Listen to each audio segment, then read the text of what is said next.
누구나 다 선망하고 있는 그 대학에, 그 고등학교에 가고 싶어서 보냈는데 거기서 애가 정신적으로 너무 스트레스를 많이 받아가지고 공부는 잘하는데 정신적으로 너무 스트레스를 받을 수 있거든요. 그래서 평생을 너무 힘들게 살 수 있어요. 그럼 그게 정말 올바른 선택이었겠느냐? 스트레스 좀 덜 주더라도 본인이 하고 싶었던, 본인이 할 수 있는 좀 적당한 학교에 가서 자기가 하고 싶은 일을 했을 수도 있겠죠. 예를 든다면 그 또한 인연일 수 있겠지만, 그러니까 우리가 자기 생각을 믿고 자기 분별의식을 믿어가지고 그런 분별의식이 나를 끌고 가는 삶, 그런 지혜로운 삶이 아니다. 그러니까 언제든지 항상 그러할 뿐이고 마음에 아무런 아르마리가 없다가 그 소리예요. 아르마리를 가지고 사는 게 아니에요. 분별지로 사는 게 아니라 무분별심으로 사는 거예요. 무분별심은 어떻게, 무엇이 무분별지일까요? 생각, 의도, 느낌, 감정, 생각, 의지, 의식 전부 다 분별지예요. 그럼 뭐가 무분별지일까요? 삶이 무분별지예요. 삶이고 진실이라고 하잖아요. 삶이고 진실이다. 제법 실상이다. 총목벌이다. 무분별지로 사는 게 너무 어려워요. 무언가를 하려고 하니까 어렵죠. 이미 드러나 있는 이 진실을, 이 삶이라는 이 진실, 제법 실상이라는 이 진실을, 이미 지금 사라지고 있는 이 흐름, 지금 살고 있는 이대로, 이것이 바로 진실이 매 순간 드러나고 있는 법신 부처님의 법계의 깨달음의 장인데, 그 자기 식대로 자기 생각, 해석, 분별을 가지고 그게 옳다고 생각하면서 그걸 주인으로 알고 살려고 하니까 괴로웠던 거거든요. 그러니까 법신 부처님의 법계가, 부처님의 정토 세계가 쫙 펼쳐지고 있는데, 아무 일 없이 흘러가고 있는데 내 생각이 이건 틀렸고 저건 맞았고 막 이 생각이 주인이 돼서 사니까 괴로웠단 말이에요. 이제 생각을 탁 쉬고, 생각은 맞지가 떠들지 말든지 그건 생각의 속성이 내버려 두고, 생각의 당처는 공한 거니까 내가 그거 끌려가지 않겠다. 끌려가지 않고 그냥 생각이 움직이고 하더라도 그 생각을 저걸 써먹는 거죠. 필요한 만큼 써먹긴 하되 그 주인으로 내주진 않는 거예요. 주인 자리에. 주인 자리는 늘 이 삶이, 법이, 진실이 딱 주인 자리에 앉아서, 그러면 그런 삶이 어떤 삶이겠어요? 완전히 내맡긴 삶이죠. 자기 분별이, 아르마리가 내 인생을 끌고 가는 삶이 아니라 삶 자체가 삶을 살아가는 거예요. 그건 어떤 삶이에요? 어떤 삶이 아니에요. 이미 그렇게 살아가고 있어요. 이미 지금 이대로가 법신 부처님의 법계가 펼쳐지고 있단 말이죠. 근데 생각에 속삭임만 없다면, 그러니 삶을 완전히 받아들이는 거죠. 완전히 허용해 주는 것이죠. 이 삶의 문제점들을 해결하고 가는 게 아니에요. 문제점을 허용해 주는 거예요. 문제점을 완전히 직면하고 받아들이고 가는 거예요. 그 문제와 함께 가는 거예요. 함께 가기를 선택하는 거예요. 문제를 해결하고 가야지라는 생각을 가지고 절에 와서 수행을 통해 문제를 해결해야지, 수행을 통해 이 문제를 해결해야지, 자기 분별심으로 이렇게 해야 되라는 생각을 좀 더 효율적으로 하기 위해서 절에 와서 이 생각대로 하려면 어떻게 해야 되죠? 수행하면 이 생각대로 더 잘 되겠죠? 수행하면 막 이것도 바뀌고 저것도 바뀌겠죠? 그 방법으로 수행을 택하는 그런 수행은, 그런 수행하지 마라 하는 거예요. 임재 스님은 수행하지 말라가 임재 스님의 그 뭐랄까 모토라고 할 수 있거든요. 수행하지 마라. 수행하는 건 제대로 하는 게 공부길이 아니다 이런단 말이에요. 그 얘기가 그 얘기예요. 그렇게 수행을 가지고 내가 내 뜻하는 바대로, 내가 뜻하는 바대로의 진실, 내가 뜻하는 바대로의 깨달음, 내가 원하는 바대로의 어떤 공부를 하려고 애쓴다면 그건 진실이 아니란 말이죠. 그래서 삶이라는 진실이 이렇게 펼쳐져 있기 때문에, 그러니까 대부분이 여기서 다 무너지는 거예요. 다 수행을 하면, 수행을 통해 내 인생을 바꾸려고 그래요. 왜? 바꿔야지만 행복하다고 생각하니까. 보살님들은 왜 절에 오셨어요? 물어보면, 아니면 왜 오셨어요? 여쭤보면, 자식이 너무 말을 안 들어서 어떻게 하면 말을 좀 들을 수 있을까 좀 상담하러 왔습니다. 남편이 하도 내 마음 같지 않아서 남편 어떻게 하면 이 남편은 이놈을 바꿀 수 있을까요? 인생이 너무 힘들어서, 몸이 너무 아파서, 뭐 어떤 일이 있어서 그걸 어떻게 하면 바꿀 수 있을까요? 어떻게 하면 바꿀 수 있을까요? 라고 질문을 해서 저에게 그 바꾸지 마시고 그걸 안고 사세요. 그거 같이 사세요. 그걸 허용하고 사세요. 그걸로서 사세요 라는 말을 듣고 싶으면 오는 것도 뭐 어쩔 수 없겠지만, 그거 듣고 싶지 않은 분들은 저한테 오셔봐야 도움이 안 됩니다. 욕만 하고 갈 수도 있어요. 저는 원하는 답을 주지 않는단 말이에요. 오히려 원하지 않는 답을 드린단 말이죠.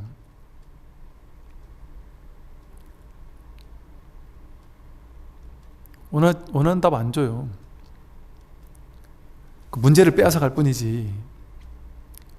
이게 문제예요 생각했는데 그게 문제가 아니었어요. 그 문제가 아니라는 생각으로 하면 답이 필요해요? 문제가 없어졌는데? 문제가 없어지고 이대로라는 분별할 필요 없는 이 삶의 진실을 그대로 허용해주고 그대로 살게 되는 거예요. 그래 됐을 때 그게 바로 삶이 바로 답이었구나. 문제가 그대로 답이었구나. 그 문제와 답이 하나가 돼버려요. 내가 그렇게 속 썩여왔던 그 문제가 그것이 답이었구나. 가나선을 창시한 대해 스님이 서장에서 너무 괴롭습니다. 너무너무 괴로워서 정말 어떻게 해야 될 바를 모르겠습니다. 제가 어디로 피할 수 있을까요? 어디로 도망칠 수 있을까요? 하고 물었어요. 그랬더니 대해 스님이 펄펄 끓는 화로 속으로 피하고, 펄펄 끓는 그 화로 속으로 피하고, 또 막 뜨거운 그 불씨 속으로 피해라. 그게 진짜 피하는 거다. 그거는 피하는 게 아닌데요? 그거는 이 괴로워 죽겠는데, 괴로워서 괴로움에서 피하고 싶다 했는데 그 괴로움 속으로 뛰어들어라. 그 괴로움 속으로 피해라. 그게 무슨 피하는 겁니까? 그건 오히려 더 괴로운 건데요? 그게 바로 진짜 피하는 거다. 그게 진짜 피하는 거예요. 근데 그러니까 땅에서 넘어진 자 땅을 딛고 일어나라 이러잖아요. 땅에서 넘어지면 땅을 딛어야지만 일어날 수 있어요. 근데 땅에서 넘어져 놓고 땅을 딛지 않고서 일어나려고 한단 말이에요. 그 괴로움 속에 뛰어드는 것만이, 그것과 완전히 하나가 되는 것만이, 그걸로 사는 것만이, 완전히 삶을 허용해 주고 사는 것만이 깨달음의 길이다.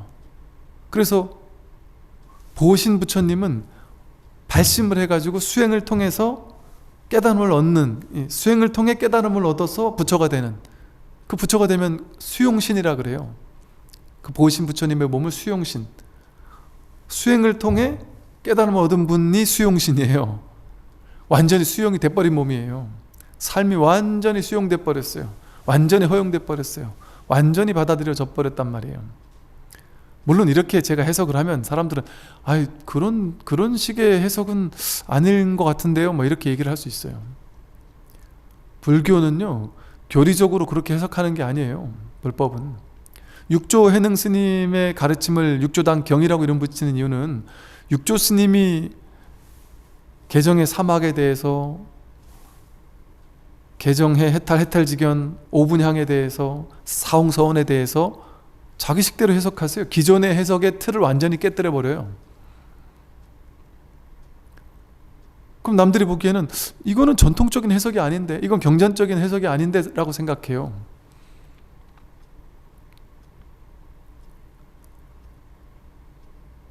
그런 생각으로 막 교리화된 그런 것에 묶여 있으면 바른 진실을 볼 수가 없습니다. 그래서 이렇게 아무런 아르마리가 없이 빈배처럼 흘러가면, 우리 흘러가고 있잖아요. 이미 받아들여야 합니까? 받아들이는 걸 해야 하는 걸까요? 이미 받아들여지고 있어요. 삶이 100% 수용되고 있잖아요. 이 삶이 이렇게 흘러가고 있잖아요. 우린 이렇게 흘러가고 있잖아요. 항상 수용되고 있었고, 항상 우린 수용신이 아닌 적이 없어요. 생각이 자꾸 방해하는 것 뿐이지. 그러니까 삶을 내버려 두면 돼요. 내가 조작하지 않고 그냥 내버려 두면, 그러니까 할 게 없습니다. 하던 걸 멈추면 그뿐이지 할 것은 따로 없다. 그러니까 이것처럼 공부할, 이게 공부입니까? 아무것도 안 하는 건데 하던 거 그냥 멈추기만 하면 되는데요. 이게 수행입니까? 수행 갈고 닦아 어떤 다른 걸로 가야 되는 건데, 가야 하는 모든 것을 딱 멈추는 건데 그게 어떻게 수행이에요? 수행하지 않는 수행이죠. 그리하여 오늘도 내맡겨 흘러감에 자제하고, 오늘도 삶에 완전히 내맡겨서 그냥 흘러가는 거예요. 빈배처럼 흘러가는데 자제하다, 자유자재합니다. 이게 진짜 자제예요. 이게 바로 관자재보살이에요. 자제한 건 자유자재로 내 뜻대로 돈 벌려면 돈 버는 거에 자제하고, 부자가 되려면 부자가 되는 거에 자제하고, 뭐 사람 마음을 얻으려면 마음을 얻는 거에 자제하고, 그게 자제한 사람이 아니에요. 맨날 성공만 하는 게 자제한 게 아니에요. 뜻대로 뭐든지 할 수 있는 게 자제한 게 아닙니다. 좋으면 좋은 대로, 나쁘면 나쁜 대로, 욕먹으면 욕먹는 대로, 칭찬 들으면 칭찬 듣는 대로, 거기 내맡겨 흘러가는 게 자제한 거예요. 제가 20대 때요, 이제 마음 공부하는 수행자다라는 이 상이 막 강할 때예요. 그 제가 이제 군승법사로 있어놓으니 군부대 법당에 있잖아요. 그러니까 이 군에 있는 많은 사람들한테, 많은 간부님들이라든지 많은 사람들한테 수행자는 뭔가 다르다, 이런 모습을 보이고 싶은 거예요. 그러니까 항상 술술술 잘 풀려야, 아, 우리 스님이 뭔가 뭘 해도 마음 낸 대로, 말한 바대로 다 술술 잘 해내야 그게 신도님들 보기에도 야, 훌륭한 스님이지, 이런 느낌이 제가 드는 거죠, 그 당시. 그러니까 뭘 해도 잘하기를 바라게 되고, 막 어떻게든 잘하려고 애쓰고, 조금 못해가지고 안 좋은 소리는 듣고 싶지 않고, 야, 여기서 스님이 하니까 다르다, 우리와는 다르다, 이런 말을 듣고 싶고, 또 우리 일반 불교 신자 아닌 일반 간부들 사이에서도, 야, 저 군종 법사님은, 저 스님은 우리랑 똑같은 군복 입은 스님이지만 우리랑 다 다르다. 뭘 해도 저분은 막 술술술술 이렇게 해 나가시고, 뭘 해도 참 인정받고 이런다, 이런 게 잘하는 거라고 생각했어요. 그게 자제한 거라고 생각했어요. 그러니까 얼마나 힘이 들어갔겠어요. 얼마나 잘해야 되는데 하는 어떤 긴장감 속에 살았겠어요. 못하면 어쩌나, 남들이 나 욕하면 어쩌나. 그게 관자재인 줄 알았단 말이에요. 자제함을 보여줘야 된다고 생각했어요. 그게 자제함이 아니더란 말이에요. 어느 날, 옛날엔 그랬어요. 옛날엔, 지금은 뭐 그런 생각 없지만, 옛날에는 아주 종교적으로 은근히 왕따를 시키는 이런 분들도 있었어요. 종교가 좀 다른데 이거 막 은근히 막 싫어하면서 뭐 이런 일들도 있어요. 그러면은 막 그 사람이 완전히 뭐랄까 이렇게 좀 약간 자존심 상하게 은근히 이렇게 한다든지 뭐 약간 이런 식의 뉘앙스를 풍기는 분들도 별로 없지만 가끔 있기도 했었거든요. 아, 그럴 때 이제 막 화딱지가 나는 거죠. 내 저놈 내 뻔때를 보여줘야 되고 싶고 막 이런 생각이 들었단 말이죠. 근데 막 그런 자제함에 대해서 탁 놔버리게 되더라고요. 어느 순간 이게 자제함이 아니었구나라는 것을 자각하면서 얼마나 자유로웠겠어요. 제가 그런 자제함이 아니구나. 아, 그럴 필요가 없구나. 내가 모든 사람에게 인정받을 필요 없구나. 모든 사람이 나를 좋게 볼 필요 없구나. 아, 나는 반드시 성공만 해야 될 필요가 없구나. 성공도 하고 실패도 하는 게 자제한 거구나. 실패한 것을 의연하게 그냥 있는 그대로 그냥 허용해 주는 게, 그게 아름다운 거구나. 그게 정말 자제한 거구나. 그게 빈배처럼 흘러가는 거구나. 올라가기도 하고 내려가기도 하는 거예요, 인생은. 그게 자제한 사람이지, 내 뜻대로 뭐든지 저분은 뭐든지 잘해낼 거야, 그걸 대단한 사람이라고 보면 안 돼요. 저분은 잘할 수도 있고 못할 수도 있지만 마음이 늘 그래도 자제하겠구나. 그게 진짜 자제한 거 아니겠습니까? 그러니까 늘 성공할 필요가 없더라고요. 너무 자유롭더라고요. 실패해도 괜찮더라고요. 실패가 아니더란 말이죠.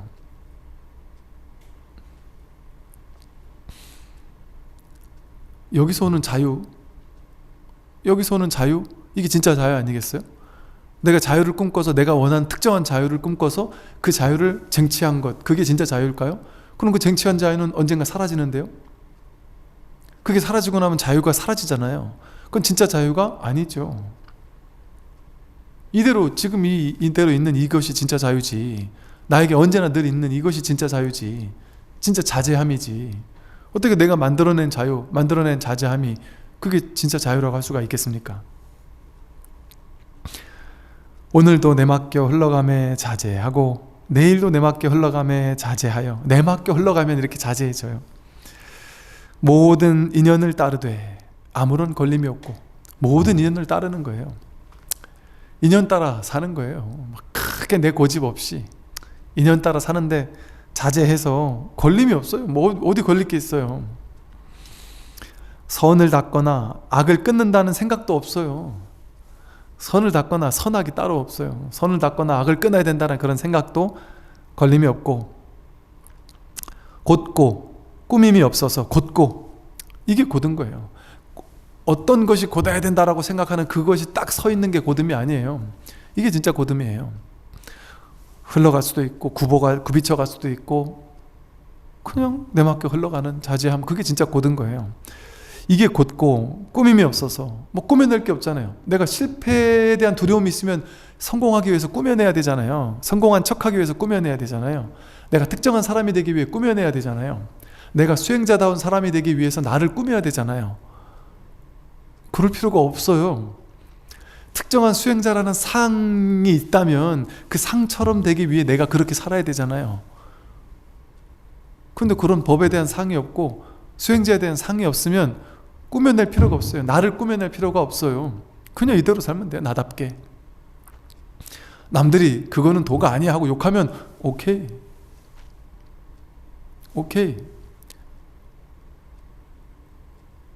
말 나온 김에 이게 요즘에 그 공부하는 사람들이 제가 이 부처님의 가르침을 설하다 보니까 부처님의 가르침을 제가 대신해서 이렇게 설하다 보니까 부처님의 가르침 얼마나 위대한 가르침이에요.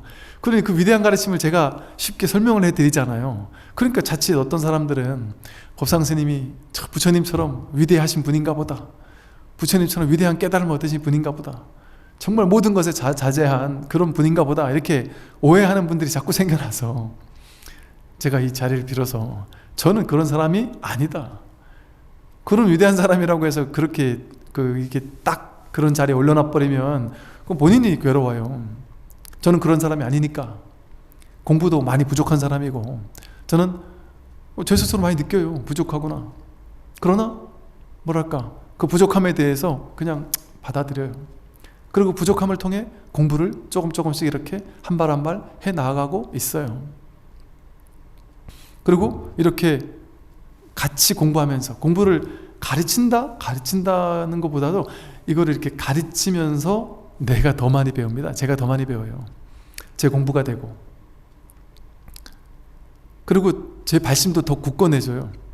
내가 정말 부처님 같은 사람이 된다면 이 똑같은 얘기를 해도 정말 더 많은 사람에게 감화를 주고 더 많은 정말 이 공부를 시켜드릴 수 있을 텐데 하는 생각 때문에 내가 더 정말 부처님처럼 공부를 해야 되겠구나 하는 그런 어떤 발심 아닌 발심이 들죠. 그래서 제 공부의 방편으로 저는 특이하게도 제 공부의 방편으로 그냥 공부를 가르치고 하는 것을 선택한 그냥 평범한 한 사람이에요. 한 공부인 수행자, 너무나도 평범한 모든 사람과 똑같은, 저도 똑같이 배고프면 밥 먹고 배부르면 싸고 먹고 싶은 것도 있고 뭐가 다를 게 있습니까? 뭐가 다를 게 있겠어요? 똑같은. 그러니까 여러분들이 저를 위대한 자리에 올려놓을 만한 그런 사람이 안 된다. 똑같은 자리다. 똑같은 자리 같은 자리에 있어요. 같이 공부하는 도반이에요. 결코 저를 그런 자리에 올려놔서 그런 자리에 올려놓는 걸 통해서 본인 스스로 괴로워하지 마시란 말이에요. 본인 스스로 또 저에 대한 상을 만들어 놓고 또 어느 날 또 갑자기 실망하고 이러지 말란 말이에요.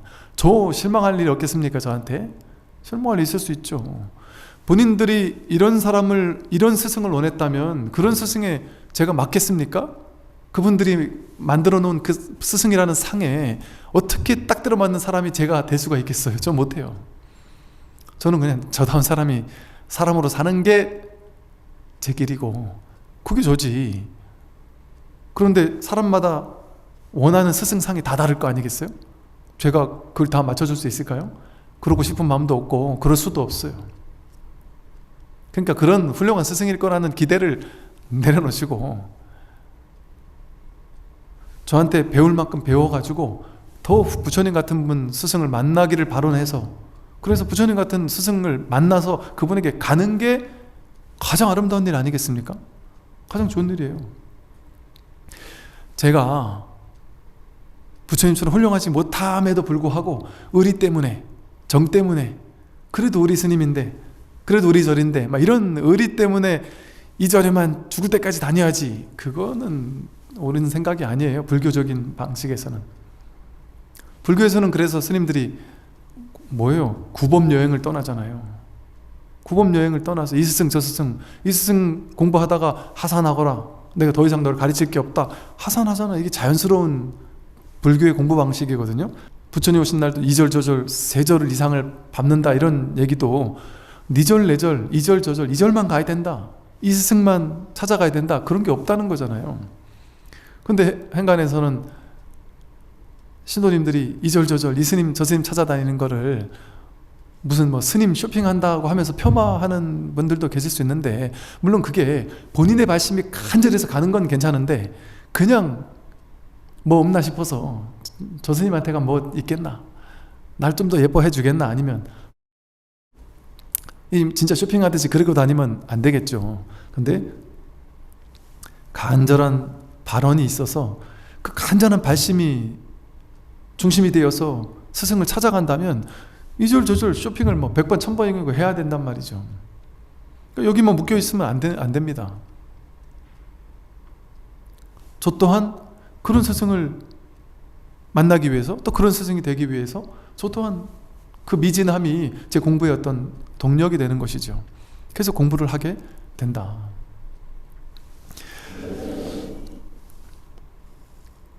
이 곧고 꾸밈이 없어서 그저 무심하게 보고 들을 뿐이다. 그냥 무심하게 보고 들을 뿐이에요. 상대할 대상이 하나도 없이 다 끊어졌으니, 너와 나 다른 상대할 대상이 없이 다 끊어져서 그야말로 일심 한마음이란 말이에요. 어찌 애써 번뇌를 털어버리려는 노력이 필요하겠는가? 번뇌를 따로 털어버리려는 노력이 필요가 없다. 허망한 감정을 일으킬 한 생각도 없으니 반연을 잊으려 힘쓸 것도 없다. 힘쓸 게 없어요. 끊을 한 생각이 따로 있는 것이 아니다. 참 이런 말씀들이 얼마나 참 아름답습니까? 이런 공부를 우리가 만나게 된 게 참 귀한 일이 아닌가 하는 생각이 듭니다. 네, 오늘 여기까지 하겠습니다. 수고 많으십시오.